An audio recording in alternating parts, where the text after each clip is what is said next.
தமிழர் என்பது இன அடையாளம். கிறிஸ்துவர், இஸ்லாமியர், ஹிந்து, சைவ, வைணவர் இதெல்லாம் வந்து மத அடையாளம். இப்போ ஒன்றும் இல்லை. இப்போ நீங்களே நாளைக்கு நாளையிலிருந்து நான் முருகனை தான் கடவுளா வழிபடுறேன்னு சொல்லிட்டு மதம் மாற முடியும் உங்களால. இப்போ நாளையிலிருந்து நான் மலையாளியா மாற முடியுமா உங்களால? முடியாது. நாளையிலிருந்து நார்த் இந்தியா மாற முடியுமா உங்களால? முடியாது. அந்த ஒத்துக்குவானா நீங்க மாறினாலும்? நீங்களே 4 பீடா வாயில போட்டு மென்னுட்டு தூணு துப்பிட்டு நான் நார்த் இந்தியன் அப்படின்னு போனீங்கன்னா ஒத்துக்குவானே? இல்ல ஒரு பூனல போட்டு அபாலண்ட் போறேன் பண்ண முடியுமா? ஒத்துக்க முடியாது. ஸோ இனம் வந்து மாற முடியாது.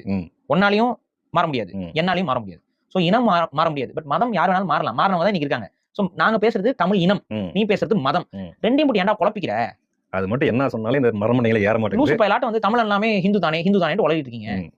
தமிழர்கள புத்த மதத்தை பின்பற்றவங்க இருந்தாங்கடா. சமண மதத்தை இன்னைக்கு வரைக்கும் பின்பற்றவங்க இருக்காங்க. சமண மதத்தை இன்றளவும் பின்பற்றக்கூடிய தமிழர்கள் இருக்காங்க. இப்ப இருக்காங்க. நமக்கு நிறைய பேர் தெரியறது இல்ல. ஜெயின் சொல்லிட்டு அவங்க மார்வாடி நினைச்சிட்டு சுத்திட்டு இருக்கோம். தமிழை தாய்மொழியாக கொண்ட சமணர்கள் பின்பற்றக்கூடியவர்கள் நைனாருங்கிற பட்டத்தோட இன்றளவும் தமிழ் சமூகத்தோடு வாழ்ந்து கொண்டிருக்கிறார்கள். அவங்க சமண கோயில்களுக்கு போவாங்க, சமண துறவிகளா இருப்பாங்க, இன்றளவும் இருக்காங்க. அப்ப இவங்க என்ன அவங்க தமிழ் இல்லையா?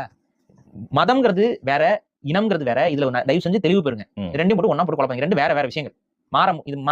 இனம் மாற முடியாது, மதம் மாறக்கூடியது. இவர் நினைச்சா நாளைக்கு மாறலாம், நான் நினைச்சா நாளைக்கு மாறிக்கலாம், யார் வேணாலும் மாறிக்கலாம்.